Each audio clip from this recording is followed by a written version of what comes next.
Buenas tardes ya, muchas gracias por la invitación. Bueno, en verdad les voy a hablar de la evolución de los estudios clínicos en cáncer gástrico. Ya el doctor estaba hablando de los estudios clínicos más importantes en los pacientes con HER2 positivo, así que yo me voy a centrar un poco más en las nuevas terapias. No me voy a referir a la quimioterapia habitual y a las terapias target habituales que ustedes conocen, sino que me voy a orientar más hacia la inmunoterapia. ¿De acuerdo? Ya está claro que nosotros somos uno de los países con más alta incidencia y mortalidad por cáncer gástrico en el mundo, y dentro de Latinoamérica tenemos un lugar destacado, lamentablemente, en esta estadística también.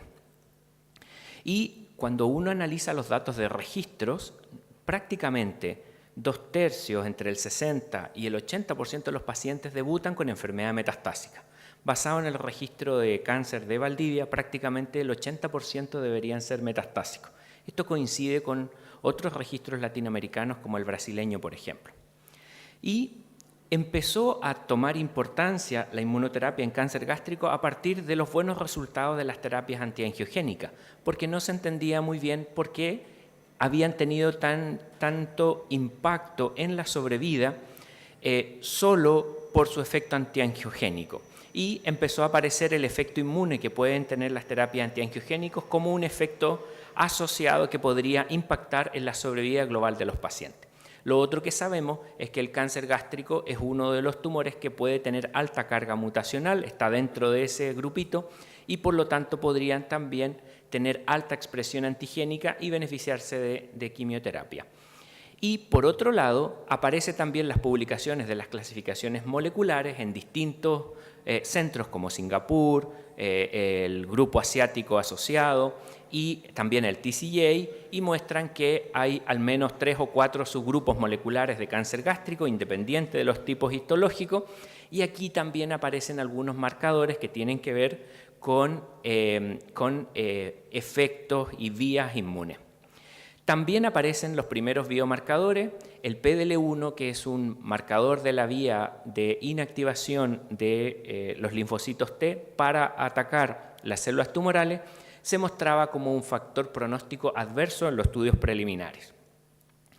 Y desde ahí se desarrolló todo el conocimiento de la inmunooncología en cáncer gástrico, donde lo central es la célula tumoral, tratando de manejar el sistema inmune para facilitar el crecimiento tumoral.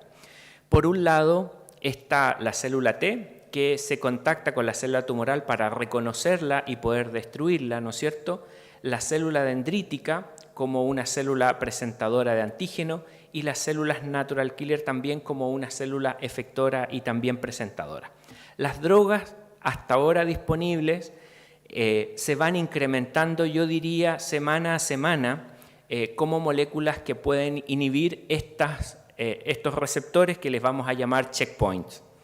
Los más importantes por el tiempo que llevan de evolución serían los anti-PD1, como se muestra en la parte central de la imagen, que vendría siendo el nivolumab y el pembrolizumab. Ambos actúan sobre el mismo checkpoint, que es el PD1 de la célula T. El PD1 lo que permite es suprimir la inhibición de la célula T y por lo tanto activarla para que actúe sobre las células tumorales.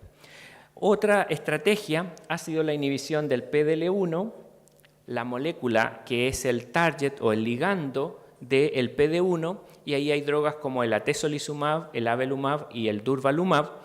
Hay otro checkpoint importante como es el CTLA4, que también permite la inhibición de la célula T, y en este caso los anticuerpos monoclonales para bloquearlos son el ipilimumab y el tremelimumab. Esta es la área de la inmunoterapia que ha logrado mayor desarrollo en oncología y específicamente en cáncer gástrico, y por eso yo me voy a referir a esta área. Hay otras áreas de la inmunoterapia como las vacunas, los CAR-T, etcétera, que también están logrando amplio desarrollo, pero todavía no llegan a beneficiar a los pacientes con tumores sólidos. Primero les voy a comentar los estudios clínicos de segunda línea o más en pacientes con cáncer gástrico metastásico con inmunoterapia sola. El primer estudio fue un fase 2 que se publicó en el año 2010 en el Clinical Cancer Research, Y este fue un estudio prácticamente negativo. De los 18 pacientes que incluyó, habían 3, unos que tenían enfermedad estable y uno solo que tenía respuesta parcial. La tasa de respuesta en este estudio fue de un 6% y la tasa de control de enfermedad un 17%, números muy bajos en ese minuto, pero lo que llamaba la atención era la larga sobrevida que lograron aquellos pacientes que tenían respuesta parcial. Por ejemplo, esto tenía una mediana de sobrevida de 32 meses, impensado en ese tiempo para pacientes con cáncer gástrico metastásico. Luego vino toda la historia del pembrolizumab, que como les comentaba es un anti-PD-1. El primer estudio, que era un fase 1B, se publicó en el año 2016, el KEYNOTE-012. Este estudio mostró que con dosis de 10 miligramos por kilo, una dosis que era un poco alta para la que usamos ahora, había tasas de respuestas,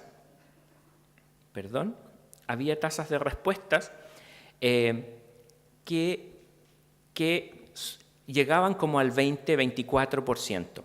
Y esta tasa de respuesta solo con una droga única era bastante llamativa y es en segunda línea un porcentaje bastante parecido a la quimioterapia, por ejemplo.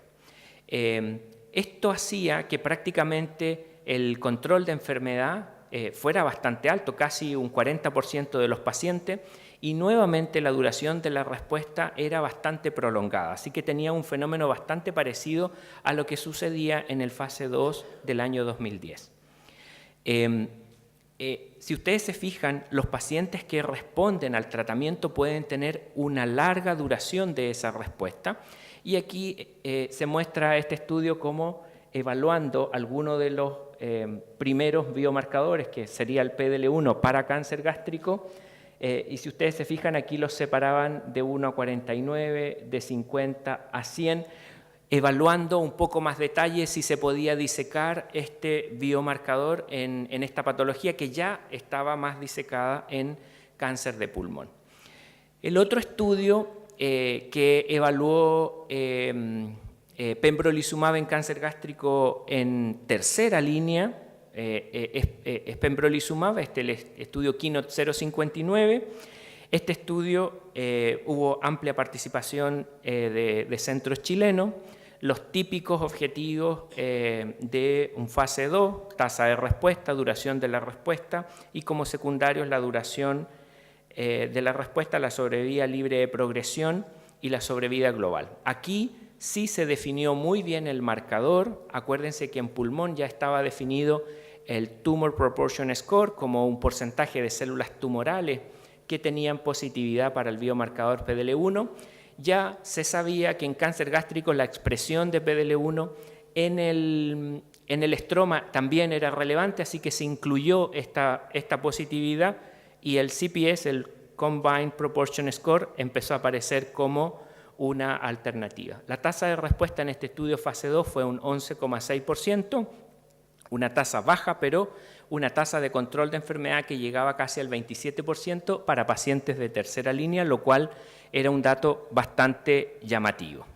Para los pacientes PDL1, la tasa de respuesta era superior que para los PDL1 positivo, versus los PDL1 negativo, y cuando uno mira este gráfico, prácticamente el 40% de los pacientes tenían algún grado de regresión tumoral. La duración de la respuesta, nuevamente, igual que en las otras series, era bastante prolongada. Si ustedes se fijan, en los pacientes PDL1 positivo podía llegar al 16%. Aquí se evaluó otros biomarcadores como inestabilidad microsatelital y se vio que la tasa de respuesta en los pacientes que tenían inestabilidad microsatelital high era bastante más alta y se acercaba casi al 60%. También se evaluaron otros perfiles de expresión génica, como esto que evalúa la activación de la célula T, y se mostró una relación entre la respuesta y la presencia de este score de perfiles de expresión génica. Así que ya se empezaban a vislumbrar más que un solo biomarcador a partir de este estudio. La tasa de eventos relacionados al tratamiento es cercano al 18%. Aquí están los más importantes como fatiga, prurito y rash. Y hay evidentemente eventos inmunes mediados como el hipotiroidismo, la colitis, la neumonitis como los más relevantes, en baja proporción y en eventos graves bastante raro, por suerte, porque requieren un manejo mucho más activo. La historia del avelumab también es muy interesante. El avelumab partió con un estudio fase 1B de 62 pacientes que mostró una tasa de respuesta de un 10% más alta también en pacientes PDL1 y que llegó finalmente a un estudio fase 3 que no mostró beneficios en sobrevida global en comparación con quimioterapia, pero claramente se veía un fenómeno parecido, baja tasa de respuesta, pero larga duración de la respuesta en pacientes tratados con inmunoterapia, pero que no logra en comparación con quimioterapia beneficio en sobrevida global. Los estudios en que se combinó en segunda línea más inmunoterapia sería el estudio CheckMate 032, pero ahí había una rama de ese estudio que evaluó nivolumab solo. Ese estudio encontró que tenía el nivolumab una baja tasa de eventos relacionados al tratamiento y nuevamente la tasa de respuesta era cercano al 10-12%, así que tenía resultados muy parecidos a lo que se había mostrado antes con el avelumab y con el pembrolizumab.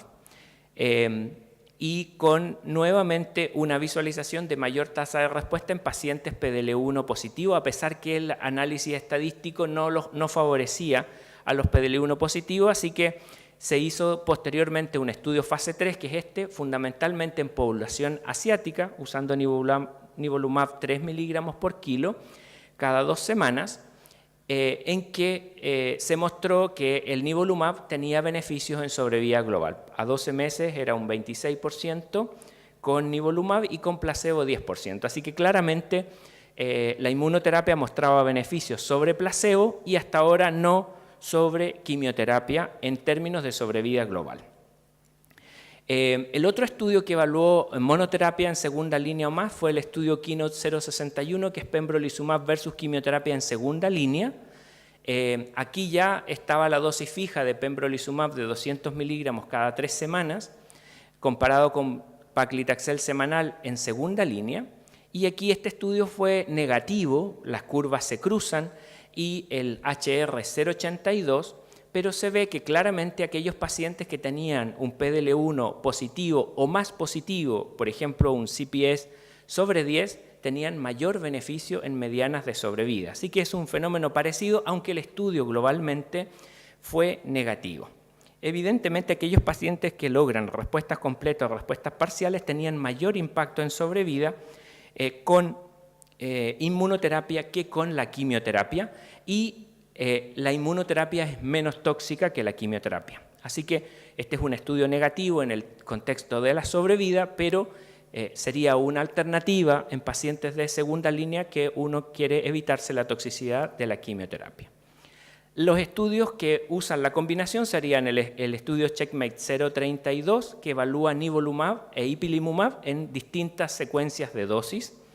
Estos estudios lo que mostraron es que tenían más toxicidad que cuando se usaban inmunoterapia como monodroga, por ejemplo con nivolumab, y que daban una mayor tasa de respuesta, pero en términos generales la proporción de pacientes que llegaban a tener un control de enfermedad o sobrevida era bastante parecido cuando se usaban las dos secuencias de inmunoterapia, ya sea con nivolumab a 1 miligramo por kilo e ipilimumab a 3 miligramos por kilo versus nivo 3 miligramos por kilo e ipilimumab 1 miligramo por kilo.